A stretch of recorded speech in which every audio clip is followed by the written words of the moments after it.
ಇವತ್ತು ನಮ್ಮ ಹಾವೇರಿ ವಿಭಾಗದ ಎಸ್ಕಾಂ ಅಧಿಕಾರಿಗಳ ಒಂದು ಸಭೆ ಮಾಡಿದ್ದೀವಿ. ಅವರಿಗೆಲ್ಲ ಕರೆದು ಮಾತಾಡಿದ್ವಿ. ನಮ್ಮ ಎಮ್ ಡಿ ಅವರು, ಡಿ ಟಿ ಅವರು, ನಮ್ಮ ಹೈಯರ್ ಆಫೀಸರ್ಸ್ ಎಲ್ಲ.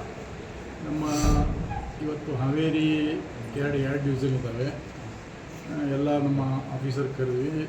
ಇದು ಏನಕ್ಕೆ ಅಂದರೆ ನಮ್ಮ ವಿದ್ಯುತ್ ಸಚಿವರು ಅತಿ ಶೀಘ್ರದಲ್ಲಿ ಒಂದು ನಮ್ಮ ಎಸ್ಕಾಮದ ರಿವ್ಯೂ ಮಾಡೋರಿದ್ದಾರೆ. ಪ್ರಗತಿ ಪರಿಶೀಲನೆ ಸಭೆ ಹಾವೇರಿ ಜಿಲ್ಲೆಯ 2 ಡಿವಿಷನ್ನ ನಮ್ಮ ಎಲ್ಲ ಸಬ್ ಡಿವಿಷನ್ AWSO ಆ್ಯಂಡ್ ಎಲ್ಲ ಹೈಯರ್ ಆಫೀಸರ್ ಎಲ್ಲರೂ ಕರೆದು ನಮ್ಮ ಜಿಲ್ಲೆಯ ಪ್ರಗತಿ ಪರಿಶೀಲನೆ ಮಾಡಲಿದ್ದಾರೆ. ಅದಕ್ಕೆ ನಾವು ಪೂರ್ವಭಾವಿಯಾಗಿ ಒಂದು ಏನೇನು ನಾವು ಸಿದ್ಧತೆ ಮಾಡ್ಕೋಬೇಕು, ಎಲ್ಲೆಲ್ಲೇ ಕೆಲಸ ಆಗಬೇಕು, ಎಲ್ಲಿ ಕೆಲಸ ನಿಂತು ಹೋಗಿದ್ದಾವೆ, ಮತ್ತು ನಮ್ಮ ಜಿಲ್ಲೆಗೆ ಏನೇನು ನಮ್ಮ ಬೇಡಿಕೆ ಇಡಬೇಕು ಅನ್ನೋಂಥದ್ದು ಒಂದು ಮಾಹಿತಿ ಎಲ್ಲ ಕಲೆ ಹಾಕಿದ್ವಿ.